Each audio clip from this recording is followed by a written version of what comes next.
Meus prezados Claudeir, Marco Antônio, o meu incidente ufológico teve início mais ou menos às 20 horas da noite do dia 14 de dezembro de 1983. Eu voltava, naquela exata hora, da casa de um amigo meu, que reside a uns 10 ou 11 quilômetros da cidade de Chapecó, e que, como eu, naquela época, tinha propriedades de imóveis em Barreiras, na Bahia.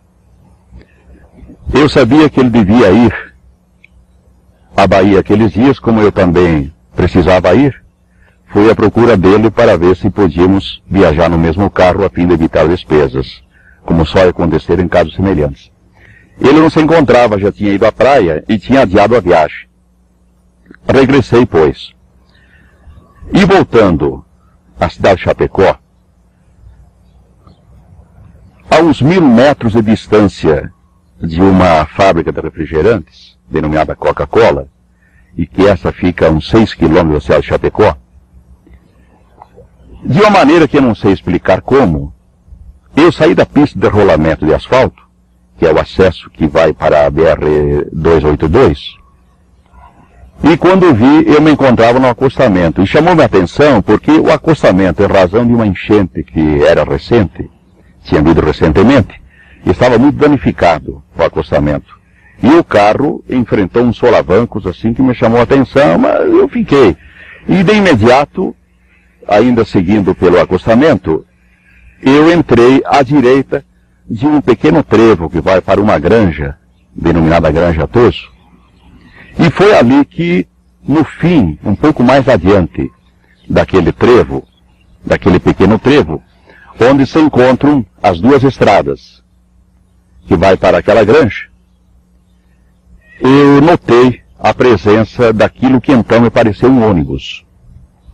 Um ônibus que, pela sua coloração esverdeada, achei que fosse da antiga empresa Águia Branca, que era uma empresa que era muito conhecida, tinha muitos carros naquela localidade.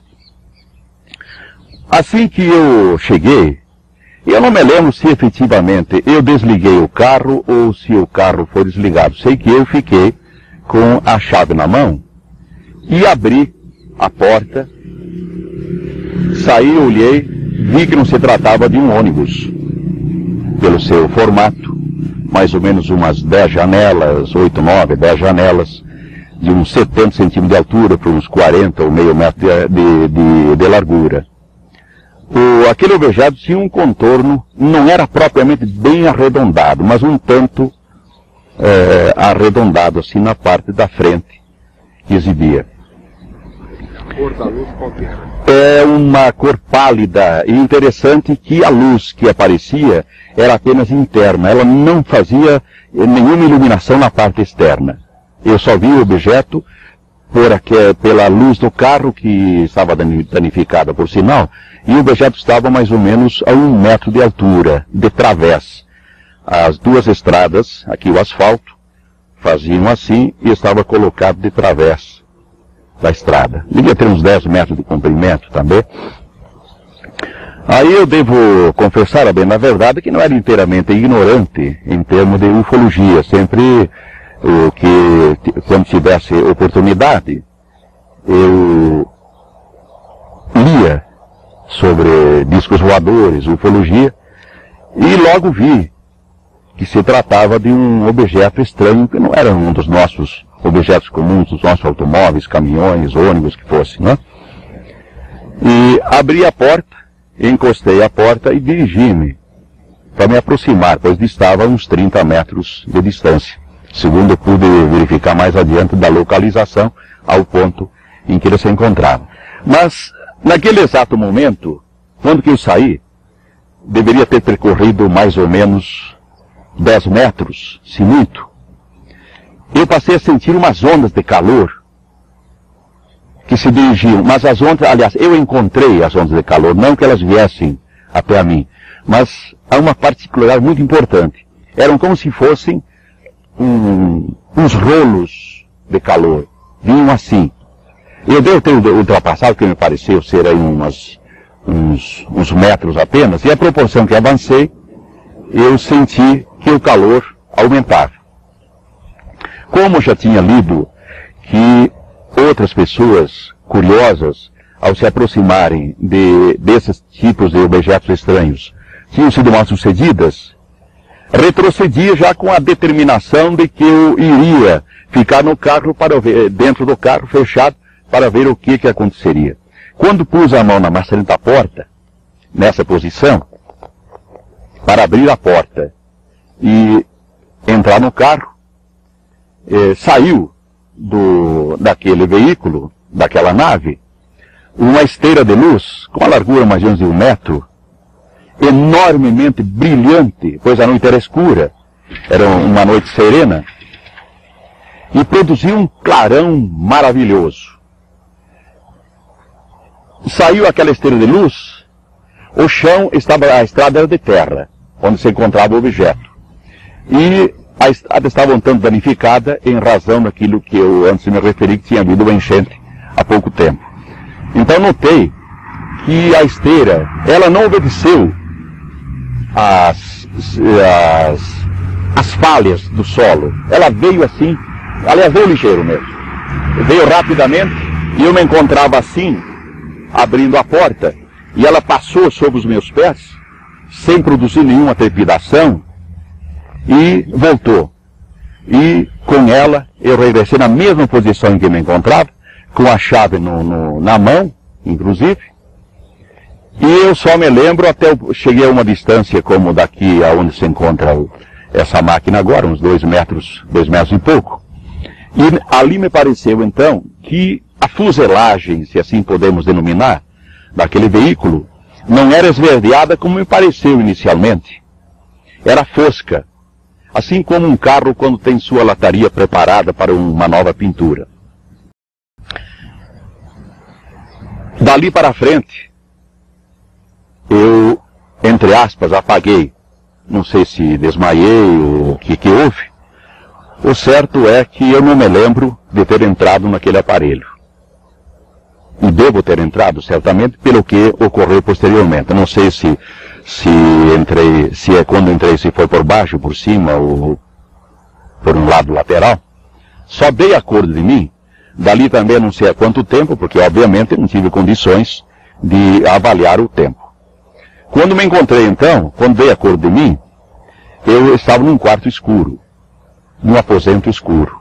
Devia ser um quarto, devia ser um aposento, um recinto, enfim. E senti-me deitado, numa posição assim, com os pés juntos, as pernas juntas, os braços ao longo do corpo. Eu só podia movimentar os pés assim. As pernas eu não podia desligá-las uma da outra, assim como os braços ao longo do corpo. Quando movimentei o pé, eu senti que estava descalço, contrariamente à minha posição de antes, que estava calçado, e senti uma parede fria. Ora, evidentemente que eu me recordei do que havia acontecido, até aquela hora que vi o aparelho, e eu entendi que devia ter sido enterrado vivo, aparentemente morto, mas que o pessoal da família devia ter me entendido como morto, e me desesperei. Eu chorei, chamei se alguém me estava ouvindo, um desespero como nunca tive na minha vida. Eu acho que é muito simples, é só avaliar. Alguém se colocar no meu lugar, escuro, e o frio intenso. E eu sentia que a cada instante o frio era muito mais intenso, ao ponto, eu comecei a sentir dificuldade de respiração, em razão do frio, e passei a não sentir mais o meu corpo físico, e houve um momento em que eu senti que eu existia, mas eu não existia fisicamente. Eu me sentia, sabia que eu estava vivo, tinha consciência perfeita como agora eu tenho o corpo, mas não sentia mais o meu corpo. Eu existia e não existia. E assim foi aquele sofrimento incrível. Também não sei avaliar até quando. É claro que eu já não estava respirando não. Mas de repente eu senti que a respiração me voltou. E eu tive a ocasião de dizer isso, inclusive, para o pesquisador Dr. Walter Miller, que é médico cirurgião, e para outros médicos. Eu senti aqui, aprendi que essa pequena saliência óssea que nós temos na base do peito é o sternum. Foi aqui que eu senti o primeiro movimento de vida, naquele incidente. E dali, aos poucos, eu fui voltando novamente, sentindo novamente o meu físico. Aos poucos, a respiração voltou, inicialmente também com dificuldade, depois voltou ao normal. Senti-me feliz por não ter morrido, mas ainda me encontrava naquela sala ainda bastante fria e às escuras, deitado. Ali eu não ouvi, senti que havia mais umas pessoas, é a maneira forçosa de ter pessoas, mas eu não sabia se eram pessoas, eram criaturas, eram seres. Entraram e senti as passadas, assim no piso em que eu estava deitado. Ouviu o barulho do... Não, primeiro senti uma leve trepidação, umas passadas, depois eu ouvi, porque pelo menos eram duas, mas podiam ser 3 ou 4 criaturas que se colocaram, umas à minha direita e outra pelo menos à minha esquerda. E passaram a ter assim aquilo que eu denomino, e estou convencido que devia ter sido, uma conversação. Porque eu não entendi, mas ora um conversava e o outro conversava. Um falava, outro falava, mas era uma fala muito estranha. Eram os grunhidos de cachorro.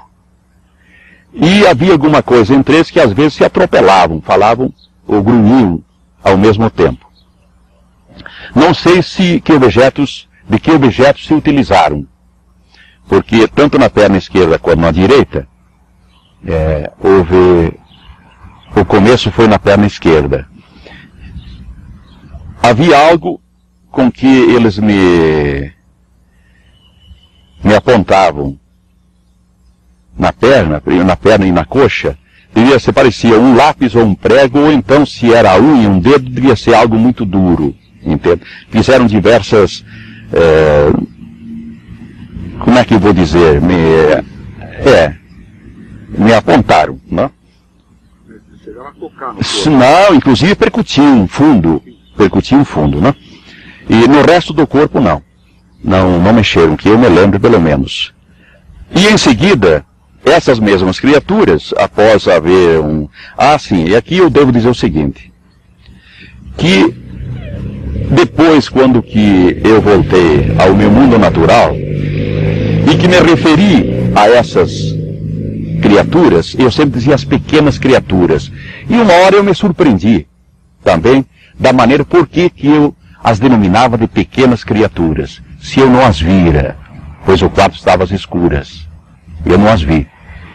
Depois, eu aqui já estou me adiantando um pouco, mais adiante, 2 anos e pouco depois, sempre rememorando o incidente, um dia eu atinei e fiquei feliz, porque descobri a razão pela qual eu entendia que eram criaturas pequenas. Porque na hora, quando me carregaram de lá, elas me ergueram, eu estava com o corpo inteiriço. Eu não tive nenhum dobramento, nenhuma articulação do corpo. Um deles me pegou por esta perna, sim, por baixo. Outro me pegou aqui, pelo menos eram 2. E um outro, assim, nessa altura do pescoço. E me carregaram. Rememorando isto, foi que eu deduzi que as criaturas eram pequenas. Por quê? Porque quando me ergueram apenas a uma alturinha assim. E quando grunhiam, naquele exato momento, eles não grunhiam mais do que essa altura. Então eu tinha aquilo no meu subconsciente, consciente, não sei como, só mais adiante que eu vim a descobrir por que eu entendia que eram criaturas pequenas. Bem, daí me carregaram para o que eu acho que era outro compartimento, porque num outro eu me encontrei depois, que possivelmente não era aquele, não.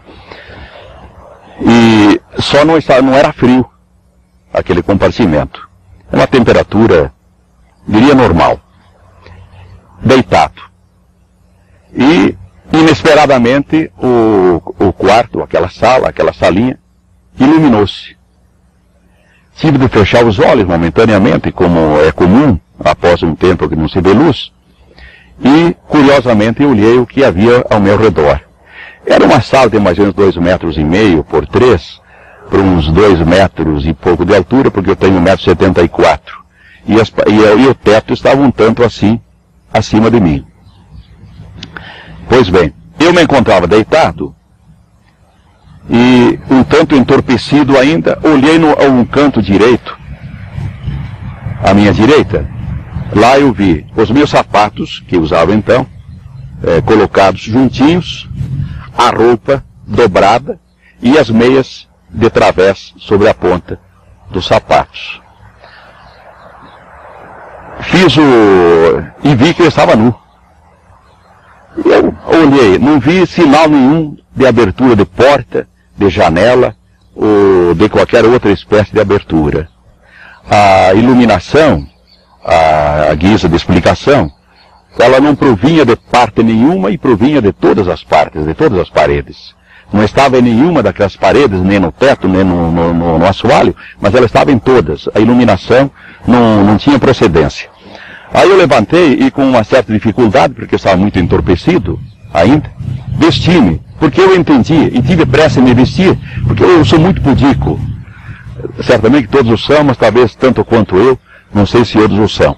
Eu me vesti porque pensei, ora, se aqui estou, por mais que não tenha portas e nem janelas, mas a alguma hora alguém deverá vir, pois eu não entrei tonada.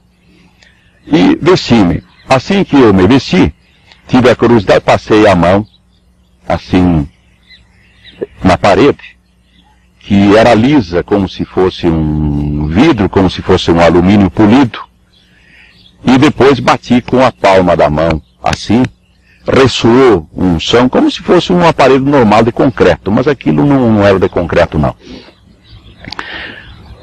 Ato contínuo, à direita, de onde eu estava deitado, e eu não estava de pé, se fez da parede, bem junto ao canto, uma abertura de uma forma muito misteriosa, para mim, pelo menos. Se fez uma porta, mas a porta se processou, não era uma... Ela se fez como se fosse uma porta de correr, mas não era uma porta de correr. Ela foi se abrindo aos poucos, como se algo estivesse comendo, entre aspas, estivesse gastando, mas isso com certa rapidez. Ela se fez nessa marcha assim, ó. Foi rápido. A porta era ogival. Talvez estivesse à minha altura. Do outro lado, também as paredes tinham a mesma coloração das paredes da sala em que eu me encontrava. Havia iluminação, mas não havia nada mais que me chamasse a atenção. E mesmo que não olhei mais, porque assim que aquela porta se fez, por ela entrou uma mulher de mais ou menos 1,20 m de altura, porque ela dava assim, a minha altura. Depois então eu mesmo media 1,20 m mais ou menos. Uma mulher de cor branca, que se eu a classificasse pela cor da pele, de acordo com as raças que eu conheço, eu diria que deveria ser de origem alemã. Essa mulher possuía cabelos cor de palha de trigo, madura, amarelos, divididos pelo meio, lisos, aparentemente sedosos e que lhe iam até o pescoço. O rosto, os olhos chamavam a atenção acima de tudo, não tanto pela outra configuração do rosto, mas sim pelos olhos, muito distanciados do nariz, quase nas laterais e um tanto repuxados. Os olhos eram azuis, bem azuis. O nariz é um nariz normal, com um leve arrebite assim na ponta. Os lábios também eram uns lábios, pelo tamanho da mulher, quase um pouco além do normal, mas não que a deixasse, a enfeiasse. Queixo um pouquinho pontiagudo, o rosto mais triangular do que normal, como o nosso. Vestia um vestido, não encontro outro nome para dizer, um vestido, cor anilo. Se o céu estivesse todo anilo, eu já vi muitas vezes, é a cor do céu anilo.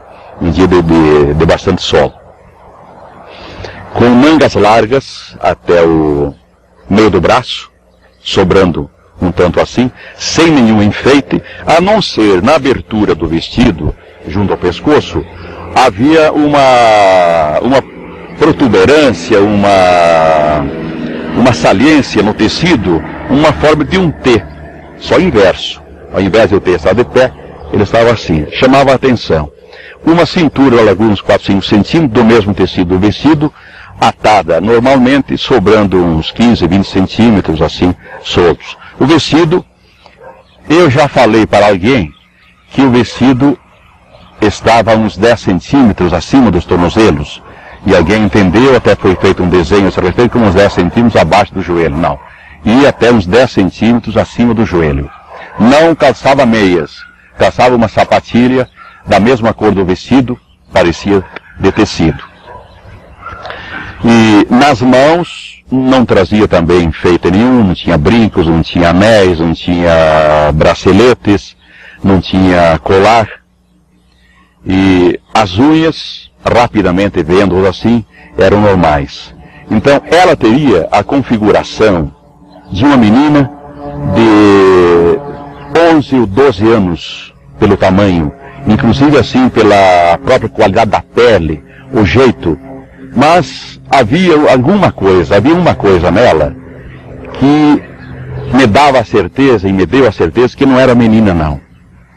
O grande poder, eu não tenho outro termo, não sei se esse é o termo correto, o grande poder espiritual que ela exerceu sobre mim desde o instante quando entrou, com a mão esquerda sobre o peito e a mão direita erguida, assim, palma aberta, entendi que num sinal de saudação, e que foi a primeira mensagem telepática que eu recebi na minha vida, e saliento que a recebi neste lado da cabeça, nesse ponto. Não foi assim total, senti perfeitamente ao lado direito da cabeça. E tenha calma, sou de paz e amor. Então, apesar de a mulher ser pequena, de estatura pequena, eu senti que tinha diante de mim uma grande autoridade. Ela me dominou, eu senti muito pequeno diante dela. E de tal maneira que, até atendendo a um hábito mesmo que eu tenho desde pequeno, o ensinamento dos meus pais, quanto ao tratamento de você, o senhor, a senhora, eu a tratei por senhora, ou pensei de tratá-la por senhora, quando, a seguir, eu estava me arrumando a pergunta, para perguntar-lhe quem é a senhora e de onde vem. Pergunta que seria muito normal para qualquer um. Mas eu não cheguei a acabar de arrumar todas as palavras, o pensamento para as palavras, que da mesma forma que a primeira informação telepática eu recebi a segunda. Sou Kabbalah, mensageiro do mundo de Agali. Veio em missão de paz e amor. Eu logo senti que eu estava diante de uma entidade de grande poder. E aí eu pensei de perguntar-lhe, ou desejava, melhor dito, porque eu acho que não estava articulando as perguntas, eu sentia apenas a necessidade de perguntar-lhe, de fazer-lhe perguntas, e em contrapartida eu recebia a informação. Era meu desejo saber, ou a pergunta seria, onde estamos? E ela respondeu-me, ou informou-me, passou-me informação.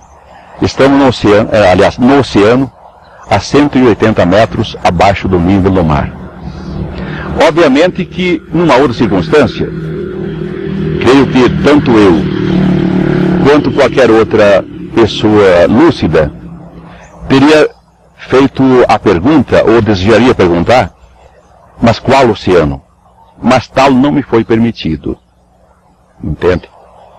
Assim eu entendo que as perguntas, ou então o desejo de perguntar, foi sempre direcionado. Mais adiante, que logo a seguir, evidentemente,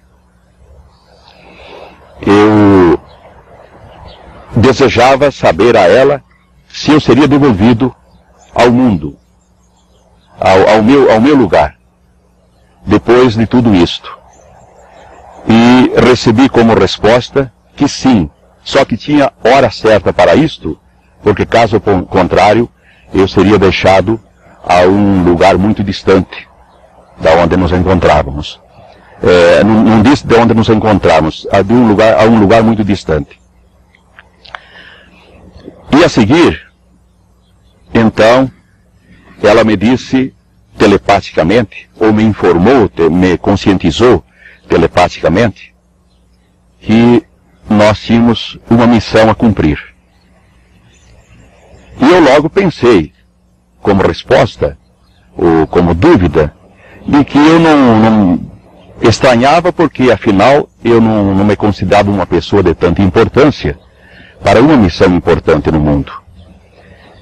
E perguntei por quê. E ela, então, me informou. Por que você quis que este encontro acontecesse? Porque você é dotado de mente cósmica. E a seguir, ela passou a me dizer então que tínhamos uma missão muito mais importante. É muito difícil para explicar em palavras aquilo que eu não recebi em palavras.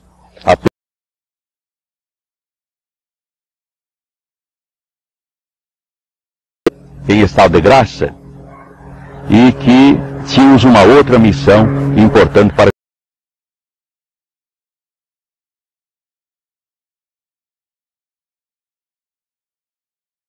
um instante. Antes disso,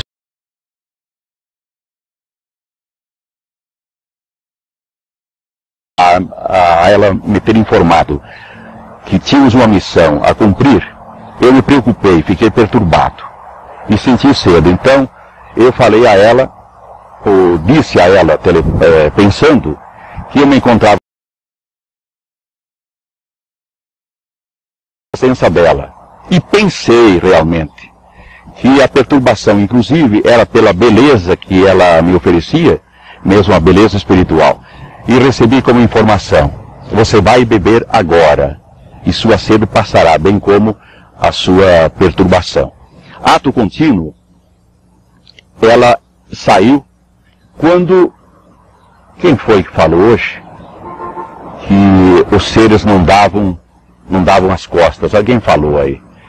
Kabbalah também. Saiu, não me deu as costas, dirigiu-se àquele ponto onde há pouco antes estavam as minhas roupas e os meus sapatos. E ali eu notei que havia um pequeno painel de um metro e pouco de comprimento, engastado na parede, que antes não existia não. Esse painel, a minha entrada, pois não havia absolutamente nada em todas as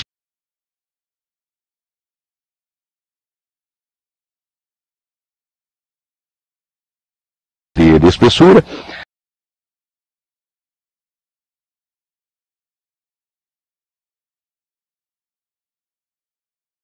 Correr do painel.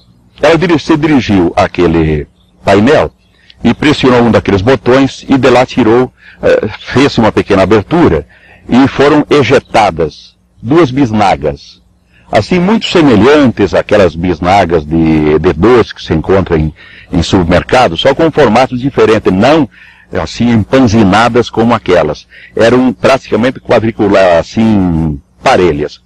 Uns 10 centímetros de comprimento, 9 ou 10,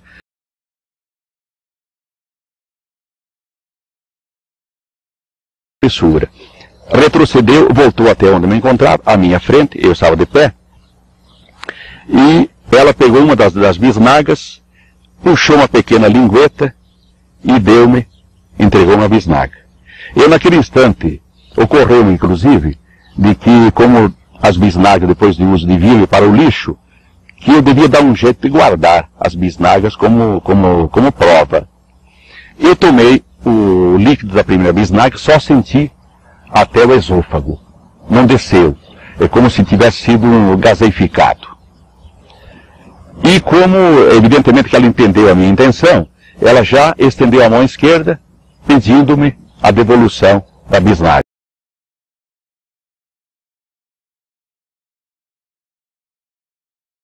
mais consistente, mais grosso, a grosso modo, eu digo, e eu tomei, esse sim, desceu. E ressalto que tinha um gosto da amora branca. O gosto idêntico do sabor da amora branca. E aqui eu salto, então, antes que eu me esqueça, possivelmente que para não me esquecer, que 3 dias depois do meu regresso à casa, uma noite, na terceira noite, depois do meu regresso, eu senti necessidade, me senti mal, e senti que eu teria de vomitar. Como o banheiro funcionava lá fora da casa, em que era uma casa do meu filho, eu estava parando porque eu morava na Bahia, naquela época, estava no fim do ano em visita aos familiares do Sul. Eu levantei e saí para ir ao banheiro, mas não cheguei até lá. Quando saí da porta, o banheiro ficava a pequena distância, eu fui compelido a vomitar. É o termo correto. E ao vomitar, eu senti novamente o gosto da amora branca. Fazia 3 dias. Bem, volvemos então. Aí, posteriormente a ingerir aqueles líquidos, então que ela disse, me informou telepaticamente, que tínhamos uma outra missão a cumprir. E ela não me disse qual, porque ao mesmo tempo, da mesma forma estranha, como se processou a abertura da porta, como se fez a porta, da mesma forma estranha como surgiu aquele pequeno painel na parede à minha direita. Também se fez, saiu da parede que se encontrava diante de mim. Era uma cama, era um sofá, que seja uma coisa, que seja outra. A largura de 1 metro e pouco também. E trouxe naquele...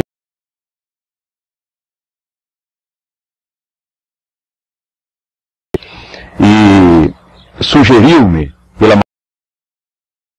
porque ergueu o vestido, se colocou na posição normal em que a mulher se coloca.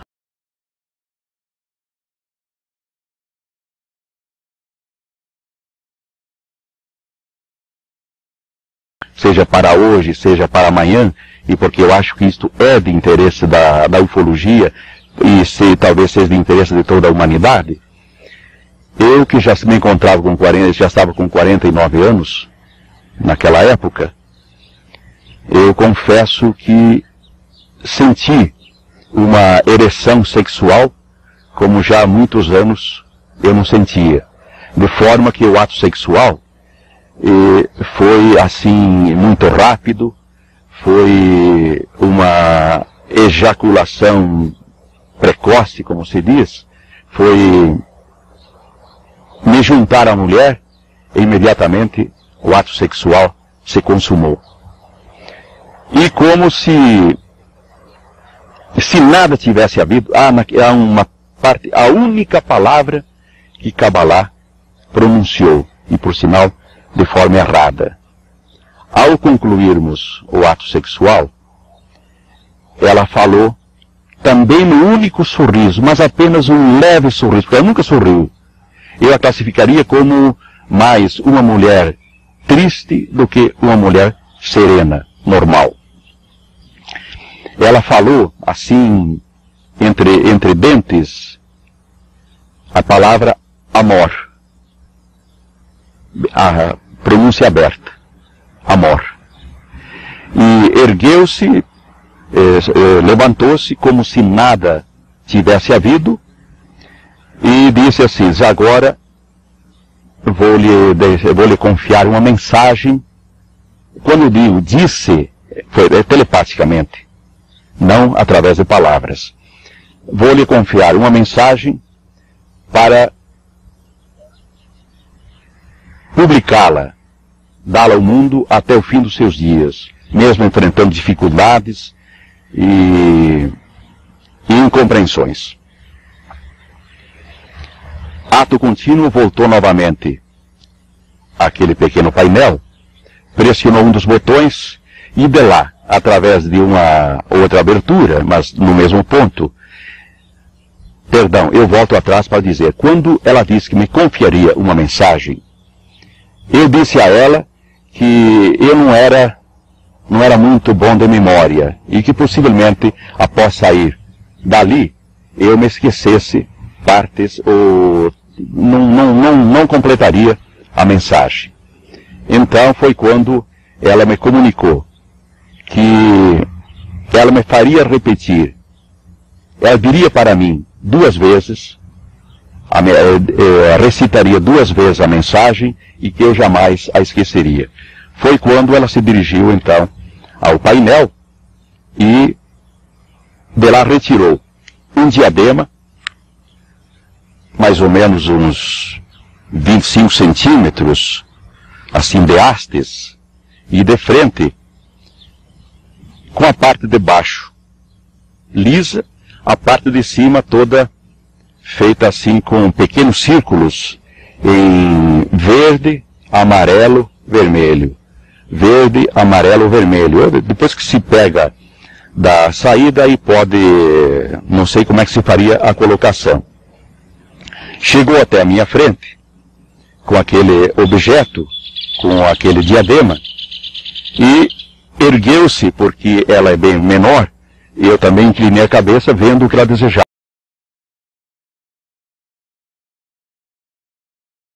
Diadema, nessa posição da cabeça. Ele não chegou a me pressionar, foi colocado assim, firme, mas não cheguei a sentir nenhuma machucadura na minha cabeça. E ela colocou novamente a mão sobre o peito, e com a outra mão, com a mão direita caída, não mais como antes, como na entrada, em sinal de saudação. E eu instintivamente fechei os olhos e passei a entender telepaticamente, a receber telepaticamente a mensagem. Mensagem que tem estes termos: advertências de Kabbalah, mensageiro do mundo de Agali, para todos os povos da terra. É preciso que sejam imediatamente desativadas as armas de guerra capazes de acabar com qualquer espécie de vida aqui existente. Além de toda a sua apavorante e mortífera devastação, uma guerra nuclear total colocará a Terra fora de sua rota celeste e causará graves distúrbios à vida de mundos vizinhos, alguns em dimensões que o homem terrestre ainda desconhece. É preciso que sejam abolidas as dominações políticas, econômicas e financeiras das nações. O imperialismo contraria o direito de igualdade dos povos e se constitui numa nova e solerte modalidade de escravização. É preciso que sejam preservadas a essência da vida humana e produção. Em estrelas próximas e noutras inatingíveis ao homem atual, a vida surgiu do sopro do eterno Espírito Criador de todas as coisas, Deus, razão pela qual não deve ser objeto de experiências imponderáveis, porque estas terminarão em desastre genético irreversível. É preciso que, dentro do mais rigoroso critério de justiça e moral, com vistas para a solução dos problemas sociais resultantes da prolificação humana desordenada, sejam instituídos órgãos que, por vias científicas naturais, planejem e executem programas de controle populacional e de melhoramento biológico do homem. É preciso que o homem conquiste outros mundos do universo e ali encontre lugares adequados para suas futuras emigrações e novas fontes de energia e subsistência. Mas antes deve conquistar seu próprio mundo, desvendando-lhe os enigmas que ainda existem na terra, no ar e no mar, conservando-lhe os elementos naturais de vital importância, defendendo-o da sutil pirataria do exterior e curando-lhe as imperfeições humanas, do corpo, do espírito e da mente. É preciso que, atendidas estas exortações, a humanidade esteja preparada para o período de extraordinários acontecimentos de que a Terra será palco dentro de pouco tempo. Os grandes eventos serão prenunciados por estranhas manifestações telúricas e sinais celestes de magnífico esplendor e inquietante beleza. Mestres da suma sabedoria tornarão a vir à Terra, renovarão ensinamentos maravilhosos e ajudarão a estabelecer nova sociedade política. Renascerá o paraíso terrestre, pleno de luz e amor. Então, através de meios e energias ora sequer supostos, o homem conhecerá os côncavo-convexos dimensionais da Terra, viajará às profundezas do universo e não sentirá as canseiras do tempo. E, como sublime conquista da capacidade criadora humana, será posta em ação a máquina do poder absoluto, engenho que, entre muitos outros prodígios, dará à humanidade a visão mais feliz e assombrosa de toda a sua existência, de toda a sua história. A ressurreição dos mortos na faixa dos 4x.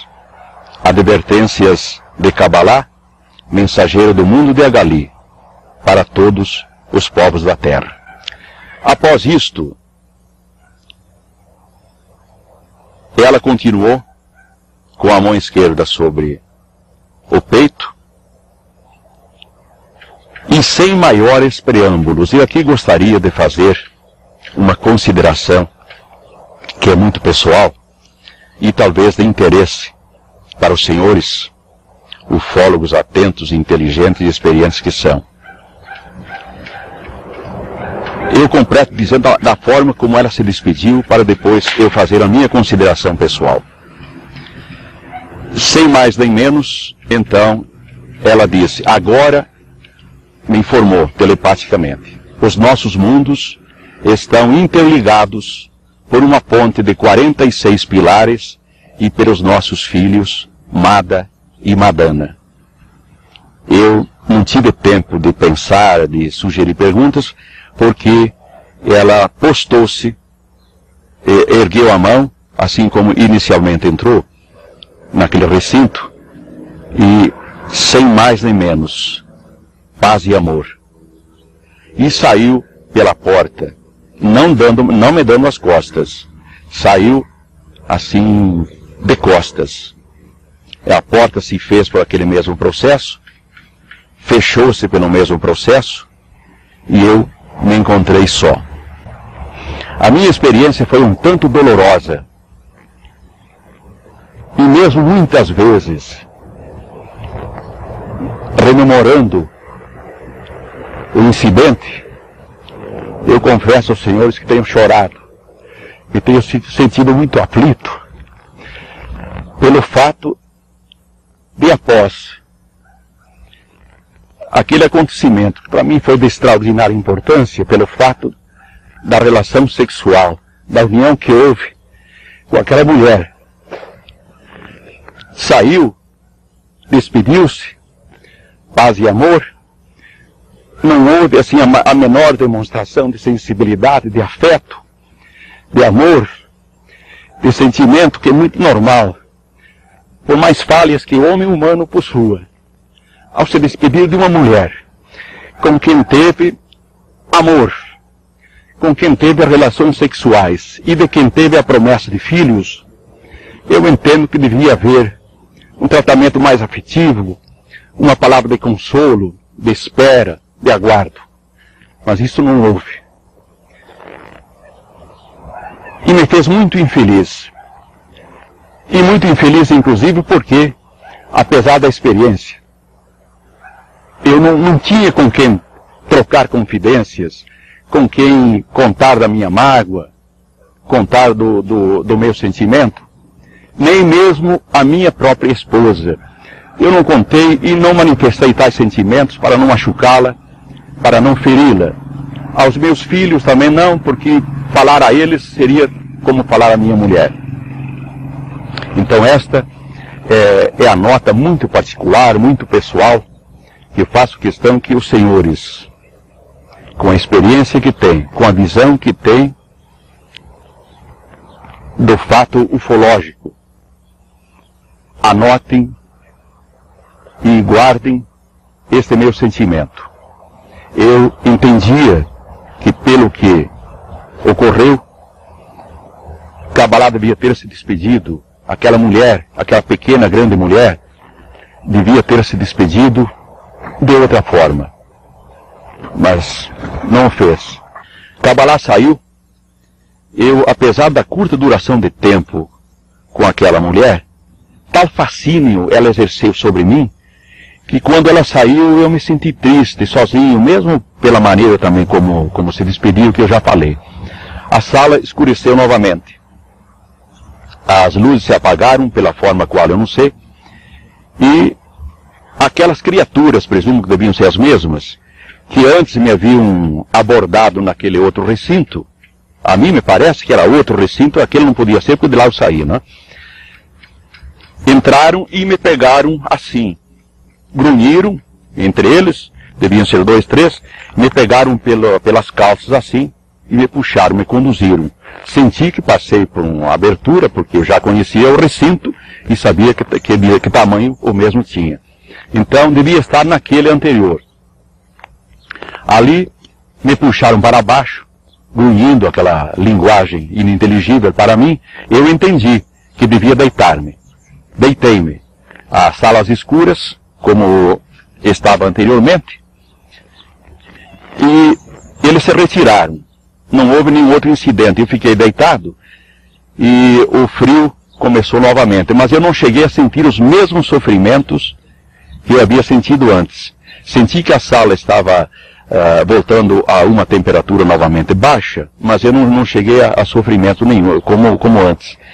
E ali também apaguei, se esse é o termo correto para dizer que eu não me lembro o que aconteceu.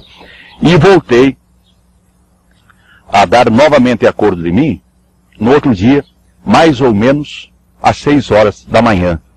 O sol estava querendo apontar, não tinha apontado, já era 15 de dezembro. Era um dia bonito de céu azul, muitos passarinhos cantando ao redor. Eu me vi deitado no meio de um matinho, uma capoeirada, um mato maior, assim, só mais ou menos um espaço como menor que este recinto. Era de capoeira baixa, que lá nós denominamos vassourinha. É uma vegetação que cresce em lugar depois de alguém fazer uma roça, né? Então lá havia isso. E à direita havia um morro alto, me lembro da presença de uma palmeira, árvores características da região, mas mato alto. E muito ruído de veículos. Veículos pequenos, veículos grandes, caminhões, que a gente reconhece.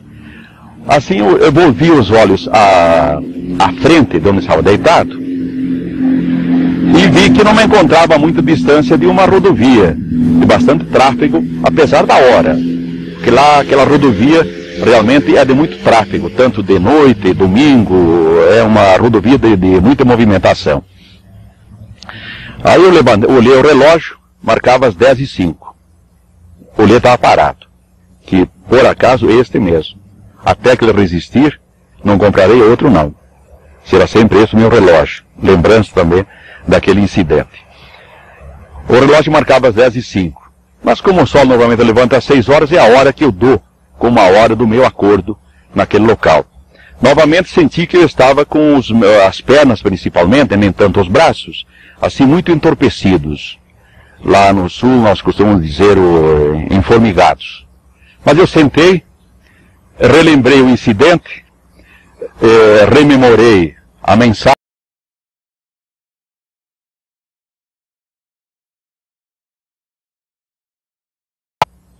Como eu entendi que me tinha sido passada mesmo, dentro daquele objeto,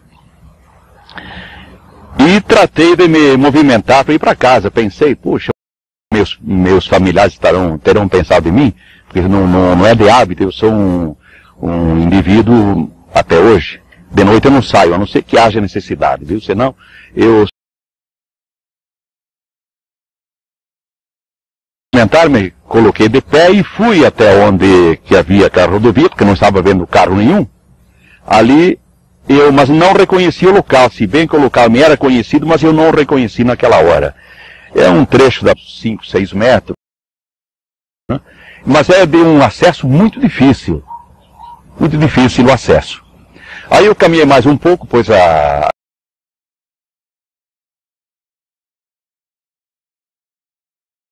se vi a mais ou menos uns 1000 metros da...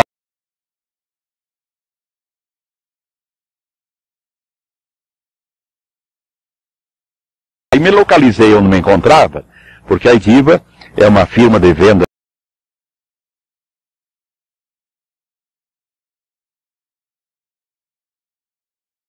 que dá o acesso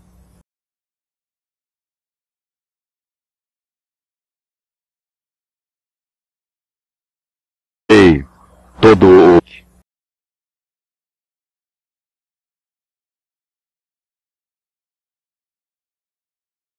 procurei um jeito e desci com dificuldades pelo começo daquela elevação, no começo em direção a Chapecó. Aí fui ao asfalto, mas aquela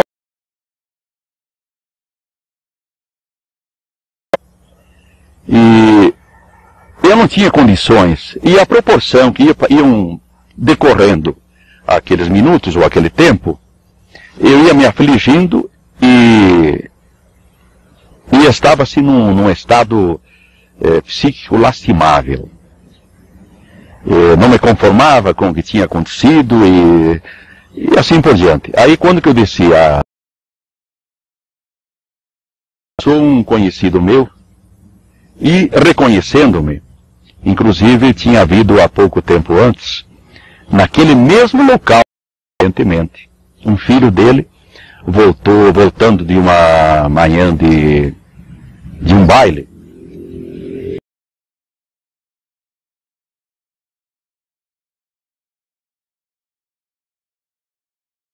Programa de rádio numa cidade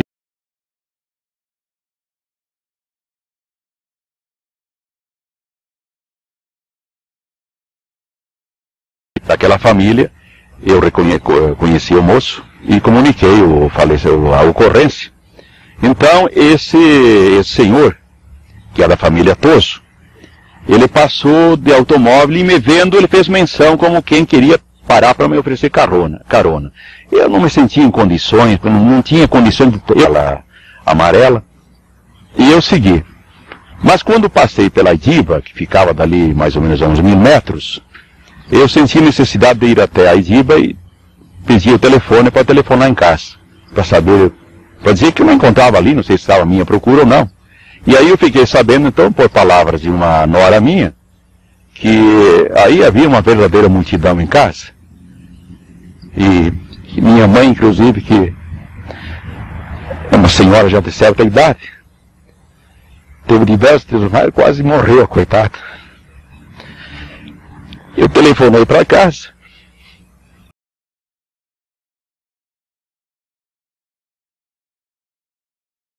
Eu fui até mais uns 1000 metros à frente, tem um trevo.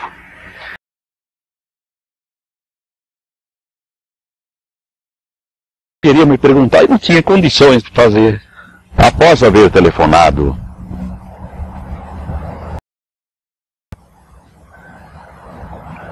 eu retomei a 282,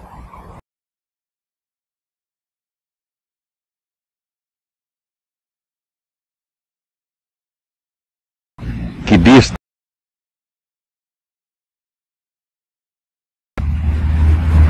fiz aquele percurso num deplorável estado psicológico, porque a cada instante que passava, mais eu me compenetrava da importância, da gravidade do incidente, porque eu acabava de passar.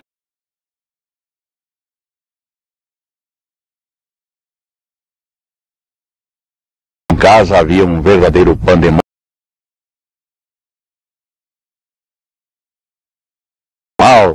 E Aí eu fui me desesperando, e grande era o desespero, maior era o choro. Passei pelo posto, onde tem pessoas conhecidas, fiz questão que não me vissem, fiz questão que não me carregassem, eu me havia decidido ir embora sozinho, por mais que distasse ali uns 10, 11 quilômetros, porque teria tempo suficiente para me recompor psicologicamente. Esse era foi o meu objetivo daquela hora. Mas ao passar um pouco do trevo, daquele posto de gasolina, coincidentemente, passa um carro por mim, com a inscrição da Telesc, que é Telecomunicações de Santa Catarina, e passou por mim e parou lá adiante uns 50 metros, pois ia meio corrido, e vi que desembarca do mesmo carro o meu filho mais velho. Aí ele já sabia, porque tinha sido alertado também via telefone, que se encontrava numa cidade do interior de Santa Catarina, a uns 60 quilômetros dali. Ele trabalhava no interior, e minha nora, então, a esposa dele, havia telefonado depois de exaustivas buscas, porque não sabiam em que cidade se encontrava, não sabiam em que hotel estava, até que o localizaram, então, e comunicou a ele, então, da minha desaparição e de tudo o que estava acontecendo de triste lá em casa. Aí o meu filho, muito surpreendido, desceu e se dirigiu até onde me encontrava. Eu não pude falar com ele porque estava num pranto incontrolável. Aí ele me fez embarcar no carro, então, e passamos então no local onde eu tinha o carro, que se encontrava fechado. Eu não me lembro se eu fechei o carro, se alguém fechou, mas enfim, o carro estava fechado. Aí eu deixei a chave que eu tinha no bolso, e que posteriormente também verificou-se que estava imantada. 52 dias depois a chave do carro ainda tinha imantação. Aí outra pessoa da família levou o carro e eu segui. Quando me levaram para o hospital, o médico me fez perguntas, o que tinha acontecido.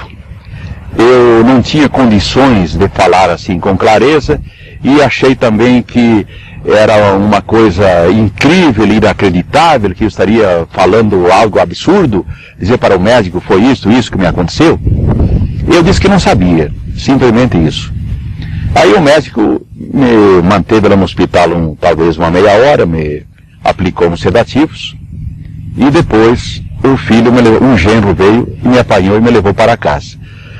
Quando cheguei em casa, então, eu já estava sob os efeitos daqueles remédios, daqueles sedativos. Eu estava pelo menos tranquilo, já não estava chorando. E aí a família me abraçou, os filhos, as filhas, os netos, meu pai, minha mãe. E havia mais de 100 pessoas lá em casa.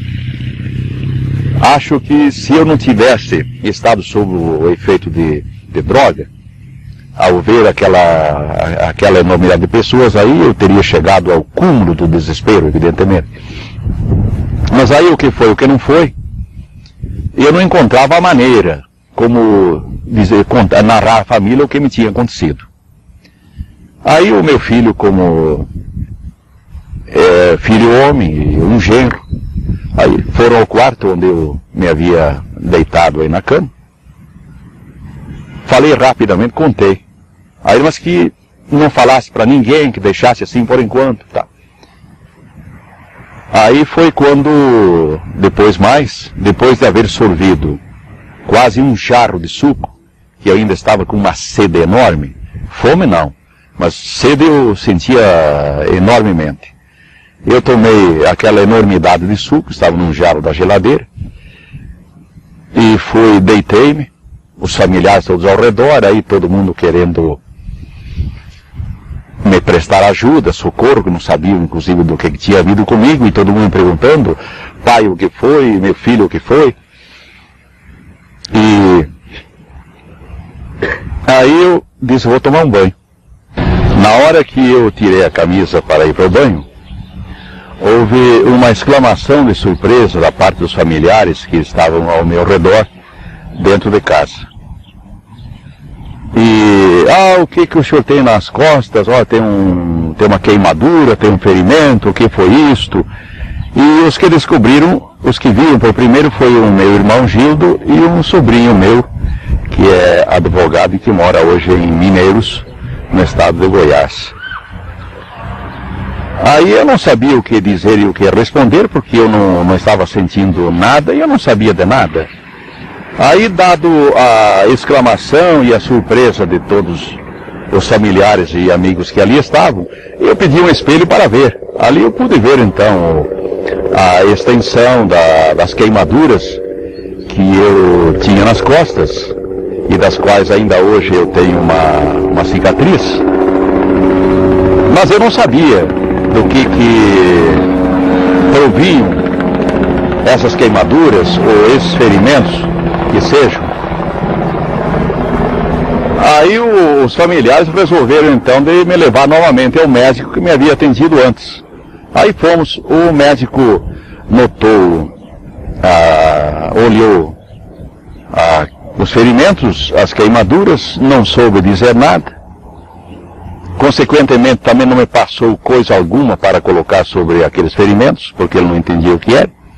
E foi no outro dia então que eu voltei novamente lá para o mesmo médico. E ele já estava junto com mais 2 médicos, Dr. Madaloso e Dr. Carlos Reis. Aí examinaram então os ferimentos, que como no dia anterior não me produziam mal-estar nenhum, não havia inchação, não havia exudação de plasma, parece que esse é o nome que se dá àquela água que sai de um ferimento de queimadura, principalmente. Eu não sentia mal-estar nenhum. E os médicos também se surpreenderam ao ver aquilo, não souberam o que dizer, fizeram comentários entre eles de surpresa. Depois no outro dia, foi mais um médico lá em casa, foi ver, os ferimentos continuavam os mesmos, apenas havia um processo, segundo eu pude constatar através de espelhos, já de cicatrização. 16 dias depois, ou seja, no dia 31 de dezembro, caiu aquela pequena casca de cicatrização e a queimadura, a marca essa, acabou ficando com a pele normal, apenas a cicatriz, que como já disse, tenho até hoje. E os médicos não souberam dizer, explicar a causa daquele ferimento, seja queimadura ou qualquer outra coisa que não me produziu dor e nenhum daqueles sintomas clínicos que costumam ocorrer quando uma pessoa é queimada. Porque realmente a marca, eu chamo de marca, esse sinal que eu tenho nas costas, eu não sentia vontade de me alimentar, não. Comi alguma coisa a custo da insistência dos familiares. No terceiro dia, apareceram elementos da imprensa, escrita, falada e televisionada. Eu os atendi principalmente porque conhecia a todos eles, eram todas pessoas da minha amizade, pois eu era e sou muito conhecido lá naquela cidade, naquela região toda. E eu passei as primeiras informações, assim, com fidelidade aos acontecimentos, eu digo fidelidade quanto ao fornecimento dos possíveis pormenores do incidente, para o jornalista Marcos Bedin. Depois veio a televisão, mas aí, pelo amor de Deus, aí houve uma onda de críticas,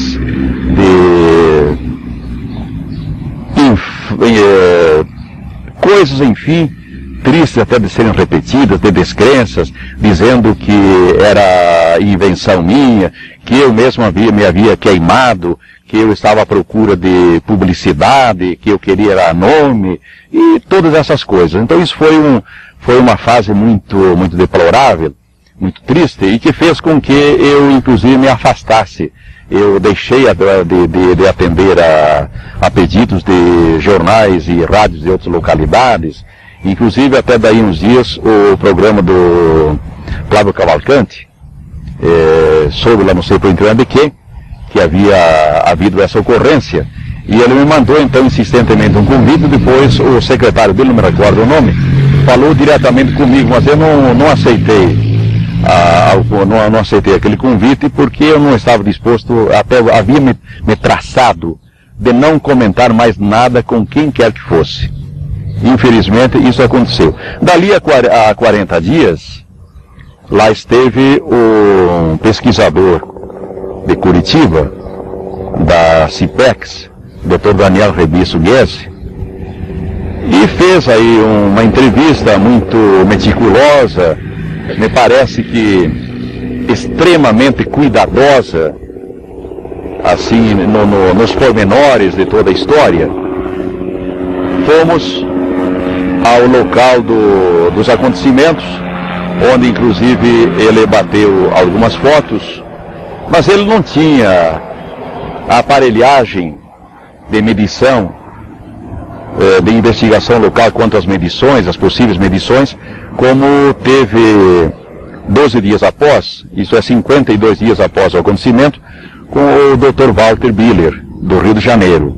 Ele foi lá com uma aparelhagem especial e voltamos novamente, depois de ouvir a minha história, ele voltamos, fui ao local com ele, no local do rapto, fomos depois aonde eu fui deixado, e no local em que eu fui raptado, ali a poucos metros do local em que esteve estacionado ou parado aquele objeto voador, disco voador, nave, seja lá o que for, havia uma cerca, e eu acho que ela existe ainda até hoje, 4 fios de arame farpato. Ali o Dr. Walter mediu a imantação daqueles fios e acusavam 2,5 ou 3, não me recordo bem, quanto à cerca. Quanto a um cabo de aço de sustentação do poste de transmissão de energia elétrica que existe no local, ele fez a medição e acusou o máximo 5 Gauss. Eu não me recordo o nome daquele aparelho, sei que é um magnetômetro, pelo que ele me disse, que eu até não conhecia. Fiquei conhecendo naquela oportunidade. Depois então, nós nos dirigimos dali, depois de investigações, fotos que ele bateu e mais perguntas que ele fez com relação à posição em que eu me encontrava, a posição do carro e etc. Aí saímos e fomos para a casa de um cunhado meu, que morava frente à delegacia de polícia, num bairro da cidade de Chapecó. Ali estavam estacionados 14 automóveis. Então o Dr. Walter lembrou-se, diz assim, mas e nós não medimos, não verificamos se o carro tem qualquer imantação. Aí fomos então, eram 13 carros de outras pessoas, funcionários e mais pessoas que foram à delegacia, e mais o meu, são 14. Aí ele se surpreendeu ao verificar a imantação do carro. As palhetas do para-brisa marcavam a intensidade máxima, 5 Gauss, assim como o para-choque dianteiro. Do lado em que o carro esteve mais exposto, assim, à vista daquele objeto, acusavam 3, que seria o lado esquerdo do carro. 3 na porta, e do outro lado, que não estava tão dianteiro daquele objeto, acusava 2,5, assim como também tinha imantação o para-choque traseiro, mas não me recordo quanto que era do para-choque traseiro. A cinta que eu usava na oportunidade, 52 dias depois, a fivela era de um material que a imantação não pega, mas o grampão era de ferro. Também acusava 2 ou 2,5. O relógio, que coincidente é este mesmo, que eu ainda possuo, também acusava 2,5. E então foram feitas outras pesquisas no local, assim, mas não... Parece-me que ele tinha, inclusive, aparelhos para medir radiação. E ele constatou que não havia radiação alguma naquele local. Então, em síntese, a história que eu tenho para contar é esta mesmo. Eu sou feliz se posso ter satisfeito o desejo de vocês quanto à entrevista, e que essa entrevista possa contribuir para que tenhamos amanhã depois um mundo um pouco melhor.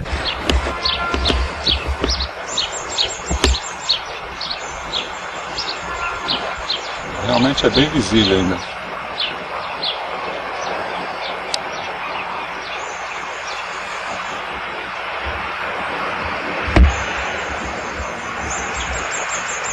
Eu acho que tá ótimo, hein?